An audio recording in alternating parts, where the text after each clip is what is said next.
Dear young brothers and sisters of the new generation of Hindustan, most warm welcome to today's episode about the truth history of our great nation Hindustan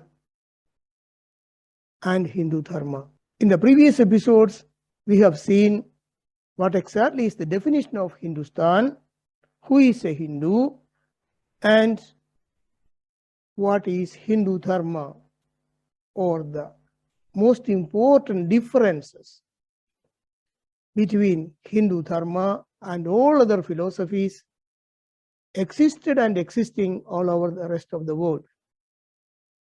So as I have mentioned in the last episode, today we will start verifying, understanding, or at least try to know the opinion of most famous and important scholars, thinkers, and philosophers of the world about our nation Hindustan.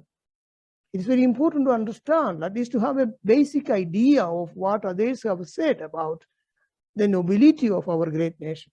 So let us see one by one those affirmations by various scholars.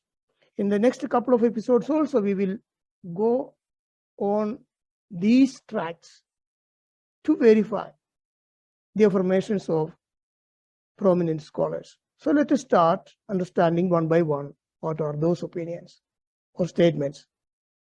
So here we have the affirmation of an American author, Mark Twain, about Hindustan. He says, India is the cradle of the human race, the birthplace of human speech, the mother of history, the grandmother of legend, and the great-grandmother of tradition.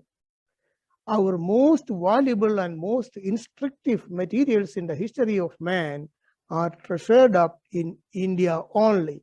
See, there is no other nation in comparison to this affirmation. Again, by Albert Einstein, the great scientist. He says, we owe a lot to the Indians who taught us how to count, without which no worthwhile scientific discovery could have been made. Einstein here mentions about the discovery of the value of zero. But as you know, most of the basic scientific and technical inventions were performed or discovered by our acharyas, while the rest of the world was in absolute darkness. So this we have to remember. The reason why those inventions and scientific discoveries of our acharyas were not known to the rest of the world is that the first central government which came into existence after 1947 had declared that Sanskrit is a dead language. Who is going to discover or explore in the scientific and technical documentations which are recorded in a dead language? And that was the reason. So let us see what are the other affirmations by other scholars. Here we have the affirmation of a German scholar, Max Müller. You might have heard about it. He's a famous philosopher and an author and a scholar. He says, if I were asked under what sky the human mind has most fully developed, some of its choicest gifts has most deeply pondered on the greatest problems of life and has found solutions, I should point to India. Again, a French scholar, Romain Rolland, says, if there is one place on the face of the earth where all the dreams of living men have found a home from the very earliest days when man began the dream of existence, it is India. Okay? Again, here is an affirmation by the Chinese ambassador to USA. His name was Hu Xing. He was the former Chinese ambassador to USA, and he says, India conquered and dominated China culturally for 20 centuries without ever having to send a single soldier across her border. Okay?